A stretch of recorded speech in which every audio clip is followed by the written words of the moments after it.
विपक्ष कह रहा है कि हो सकता है आज सरकार नहीं कह रही है शिक्षकों को निकाल देंगे, कल को हो सकता है सरकार कह दे कि हमारे पास उत्तर प्रदेश में सरप्लस शिक्षक हैं, इसलिए उनकी नौकरी जा सकती है, कि अब बच्चों को दूर जाना पड़ेगा, कई बच्चों के नाम कट जाएंगे। अब स्कूल जब आप दूसरी जगह पर उसको पेयर कर दोगे, दूसरी जगह ले आओगे तो डिस्टेंस बढ़ जाएगी। अभी जो बच्चा अपने गाँव में रह करके 100, 200, 500 मीटर की दूरी पर स्कूल जाकर एडमिशन ले रहा था, अब उस बच्चे को जाना पड़ेगा 1 किलोमीटर, 2 किलोमीटर, जहां भी आप उस स्कूल को उसमें मिलाओगे। आरटी एक्ट कहता है कि आप किसी भी स्कूल को यूनिट नहीं मानोगे, आप वहां की क्लासरूम को यूनिट मानोगे आरटी एक्ट के मुताबिक। तो विपक्ष उस एक्ट का हवाला दे रहा है।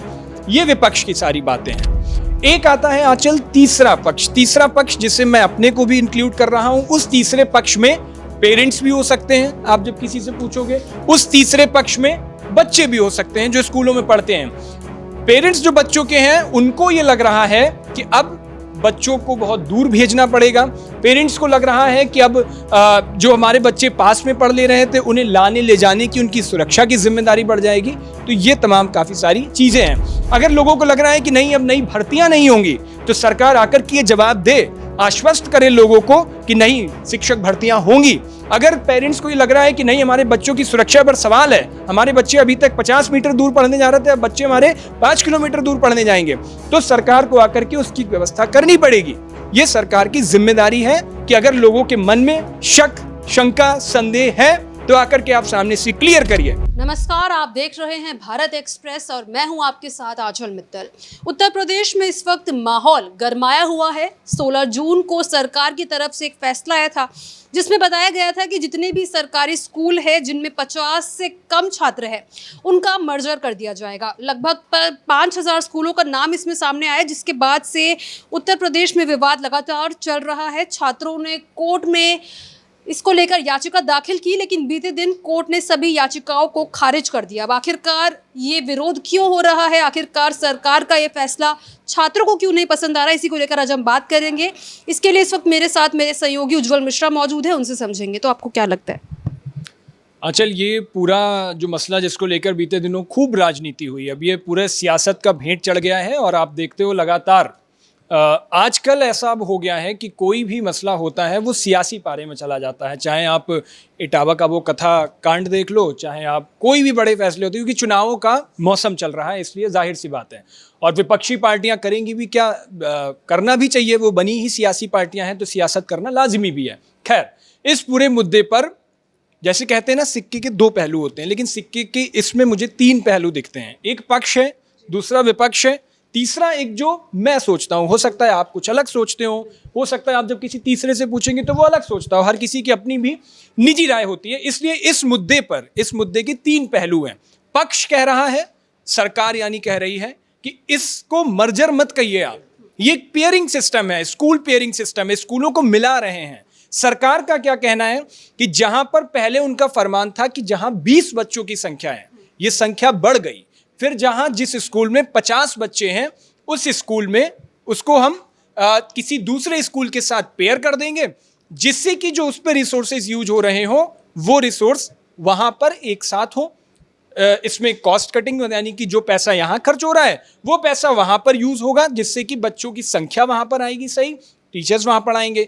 दूसरी बात, सरकार ये कह रही है कि किसी भी शिक्षक की इसमें नौकरी नहीं जाएगी। एक बात ये हो गई सरकार की तरफ से। जो तीसरा सरकार कह रही है कि शिक्षा की गुणवत्ता को बढ़ाने के लिए हम ये स्टेप ले रहे हैं। सरकार के ये तर्क हैं। विपक्ष इसमें क्या कह रहा है? विपक्ष की बात करूं तो चाहे समाजवादी पार्टी हो, चाहे कांग्रेस हो, चाहे आम आदमी पार्टी हो, विपक्ष कह रहा है कि सरकार ये फैसला लेकर के आई है, ये गरीबों और पीड़ितों पर अत्याचार हो रहा है। विपक्ष कह रहा है कि हो सकता है आज सरकार नहीं कह रही है शिक्षकों को निकाल देंगे, कल को हो सकता है सरकार कह दे कि हमारे पास उत्तर प्रदेश में सरप्लस शिक्षक हैं, इसलिए उनकी नौकरी जा सकती है। तीसरा विपक्ष और कह रहा है कि अब बच्चों को दूर जाना पड़ेगा, कई बच्चों के नाम कट जाएंगे। अब स्कूल जब आप दूसरी जगह पर उसको पेयर कर दोगे, दूसरी जगह ले आओगे तो डिस्टेंस बढ़ जाएगी। अभी जो बच्चा अपने गांव में रह करके 100, 200, 500 मीटर की दूरी पर स्कूल जाकर एडमिशन ले रहा था, अब उस बच्चे को जाना पड़ेगा 1 किलोमीटर, 2 किलोमीटर, जहां भी आप उस स्कूल को उसमें मिलाओगे। तीसरा कह रहा है कि जो राइट टू एजुकेशन एक्ट है, आरटी एक्ट कहता है कि आप किसी भी स्कूल को यूनिट नहीं मानोगे, आप वहां की क्लासरूम को यूनिट मानोगे आरटी एक्ट के मुताबिक, तो विपक्ष उस एक्ट का हवाला दे रहा है। ये विपक्ष की सारी बातें हैं। एक आता है आंचल तीसरा पक्ष जिसे मैं अपने को भी इंक्लूड कर रहा हूं। उस तीसरे पक्ष में पेरेंट्स भी हो सकते हैं, आप जब किसी से पूछोगे। उस तीसरे पक्ष में बच्चे भी हो सकते हैं जो स्कूलों में पढ़ते हैं। पेरेंट्स जो बच्चों के हैं उनको ये लग रहा है कि अब बच्चों को बहुत दूर भेजना पड़ेगा। पेरेंट्स को लग रहा है कि अब जो हमारे बच्चे पास में पढ़ ले रहे थे उन्हें लाने ले जाने की, उनकी सुरक्षा की जिम्मेदारी बढ़ जाएगी। तो ये तमाम काफ़ी सारी चीज़ें हैं।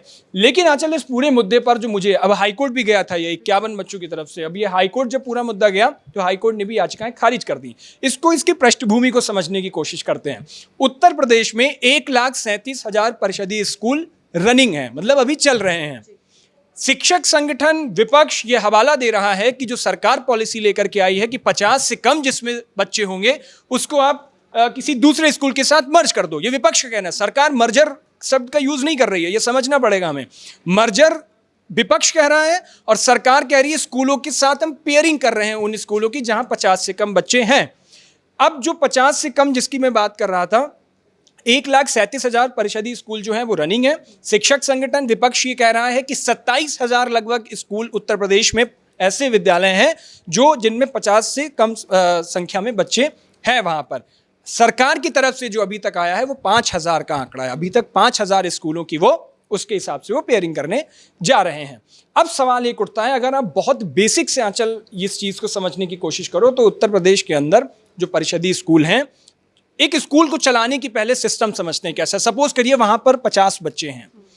उस स्कूल को चलाने के लिए कम से कम 2 शिक्षकों की ज़रूरत होगी। प्राइमरी स्कूल के टीचर की अगर आप एक सैलरी बिल्कुल बेसिक से बेसिक समझ लोगे तो 40 से 45,000 रुपए होगी। अगर आपने 2 शिक्षकों को भी वहां पर रखा तो लगभग आपके 80 से 90,000 रुपए वो हुई आपकी। उसके बाद वहां पर एक प्राचार्य प्रिंसिपल होगा, वहां पर उसको आप रखोगे। उसके बाद वहां केयर टेकर एक होगा। उसके बाद वहाँ पर मिड डे मील के लिए एक कुक होगी। वहाँ पर जो कुक होगा वो मिड डे मील, क्योंकि हर स्कूल में योजना चलती है ये, तो वो बच्चे यूज़ करेंगे। फिर रिसोर्सेज की बात ले लो आप, वहाँ पर लाइट, पानी, बिजली, वॉशरूम्स की सारी चीज़ों के रिसोर्सेज आपको प्रोवाइड कराने पड़ेंगे, रंगाई पुताई इन सारी चीज़ों को लेकर के। बच्चे हैं उसमें 50। सरकार का तर्क ये है, या अमूमन हम भी देखते हैं, अगर उसी जगह पर कोई प्राइवेट स्कूल होता है बहुत बेहतर कंडीशन में चलता है। प्राइवेट स्कूल बहुत अच्छी जगह पे भी, मैं जहाँ से आता हूँ, बेसिक आपको बता रहा हूँ, जिस शहर से मैं आता हूँ, मैं किसी का नाम नहीं लूँगा, लेकिन अगर एक प्राइमरी स्कूल के टीचर की सैलरी से जो प्राइवेट स्कूल के टीचर की सैलरी को आप कंपेयर करोगे, मैं अच्छे से जानता हूँ 40-50 हज़ार रुपये से ज़्यादा की सैलरी प्राइवेट स्कूलों में होती नहीं है अमूमन। अगर आप एक बेसिक लेकर के, मैं एवरेज लेकर के चल रहा हूँ, उस स्कूल में बच्चे की संख्या कैसे 800 से 900, 500, 600 बच्चे होते हैं उस स्कूल में, वो रिसोर्सेज भी प्रोवाइड करा लेते हैं। सिर्फ यही तो मेंटालिटी बनी है ना कि वहाँ पढ़ाई अच्छी होती है। तो फिर क्वेश्चन मार्क उठता है प्राइमरी स्कूल के टीचर्स को लेकर के, प्राइमरी स्कूल को लेकर के, वहाँ पर बच्चों के एडमिशन क्यों नहीं हो रहे हैं? उसी गाँव के बच्चे प्राइवेट स्कूल में कैसे? स्कूल भी छोड़ दीजिए आप, मैं बहुत से अपने ऐसे लोगों को जानता हूं जो एक अपने घर में बैठकर कोचिंग चला रहे हैं और 50 से 60 बच्चों की भीड़ यूं ही जुटा लेते हैं। वो 50 से 60 बच्चे उनके घर के कमरे में बैठ करके पढ़ने आ रहे हैं। क्यों ज़रूरत पड़ी अगर प्राइमरी स्कूल की पढ़ाई इतनी ही अच्छी हो रही थी? इसलिए सरकार का ये तर्क है, क्योंकि वहाँ पर रिसोर्सेज ज़्यादा जा रहे हैं, क्योंकि वहाँ पर पैसा ज़्यादा लग रहा है, उसको सिस्टमेटिकली अगर हम यूटिलाइज करेंगे, उसके लिए एक व्यवस्था लेकर के आई है कि हम पेयरिंग स्कूलों के साथ कर दें। तो उस स्कूल में जहां पर 200 बच्चे पढ़ रहे हैं, यहाँ पर 50 हैं, वहां पर भी टीचर हैं, यहाँ पर भी टीचर हैं, इस स्कूल को इसके साथ पेयर कर देते हैं। 250 बच्चे यहाँ पर हो जाएंगे। ये जो 2 टीचर थे वो भी वहां पहुंच जाएंगे, वो और बच्चों को पढ़ाने में हेल्प करेंगे। तो जो टीचर, किसी की नौकरी भी नहीं गई, पहली चीज। और दूसरी चीज, उन बच्चों के साथ अपने साथी भी मिल गए जो वहां पर बैठ करके साथ में पढ़ रहे हैं। तो 200 से 250 इसके यहां पर जो स्ट्रेंथ है वो हो गई, और ये टीचर्स भी वहां जाके चले गए। और जो खाने वाने का, जो मिड डे मील का या जो भी रिसोर्सेज यूज हो रहे थे, वो उसी रिसोर्सेज के साथ कर लेंगे। तो जो एडिशनल कॉस्ट थी वो तो यूज नहीं यहाँ पे हो रही है। इसको बचाने के लिए सरकार एक व्यवस्था लेकर के आई है। और शायद मुझे लग रहा है हाईकोर्ट ने जो याचिकाएं खारिज की हैं, उसके पीछे भी तर्क यही रहा होगा कि सरकार अगर शिक्षा प्रणाली को बेहतर करने की अगर व्यवस्था है, सरकार ने ऐसे तर्क दिए और मजबूती के साथ अपने तर्क रखे और वो हाईकोर्ट ने सुने, तो उसके बेसिस पे हाईकोर्ट ने वो सारी याचिकाएं जो पड़ी हुई थी वो याचिकाएं खारिज कर दी। ये पूरा एक मैकेनिज्म है जो यूपी सरकार कर रही है। और आप मुझे ऐसा लगता है कि जब से सरकार सत्ता में आई है, शिक्षा, स्वास्थ्य, कानून व्यवस्था, इन सब को लेकर सरकार पर हमेशा से सरकार को विपक्ष ने कटघरे में भी खड़ा किया है। और सबसे ज्यादा अगर किसी चीज पर काम हुआ है तो इस सरकार में इन्हीं चीजों पर काम हुआ, शिक्षा, स्वास्थ्य और कानून व्यवस्था को लेकर के। और ये मॉडल भी पेश किए गए। आप देखो उत्तर प्रदेश में स्वास्थ्य मंत्री ब्रजेश पाठक जब स्वास्थ्य की बात आती है औचक निरीक्षण कर देते हैं। कभी कभी मुंह पे मास्क लगा करके, टी शर्ट पहनकर, सुबह लोअर पहनकर निकल जाते हैं किसी हॉस्पिटल में, और वहां पर देखो आप तो स्वास्थ्य व्यवस्था पे भी काम हो रहा है, शिक्षा व्यवस्था पर लगातार सरकार की पूरी नजर है, और कानून व्यवस्था तो आप देख ही रहे हो। योगी मॉडल को पूरे देश भर में जिक्र किया जाता है, देश क्या दुनिया की कई जगहों पर जिक्र किया जाता है। हमने इंटरनेशनल मीडिया कवरेज इस तरीके की देखी है।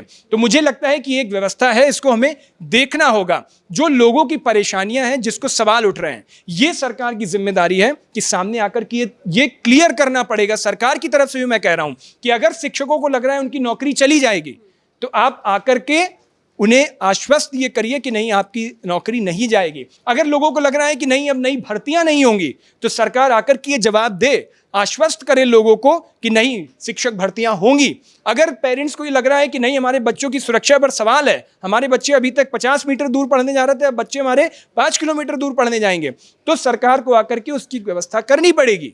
ये सरकार की जिम्मेदारी है कि अगर लोगों के मन में शक, शंका, संदेह है, तो आकर के आप सामने से क्लियर करिए। ये पूरा इसका मैकेनिज्म है जो मुझे अभी तक समझ में आता है।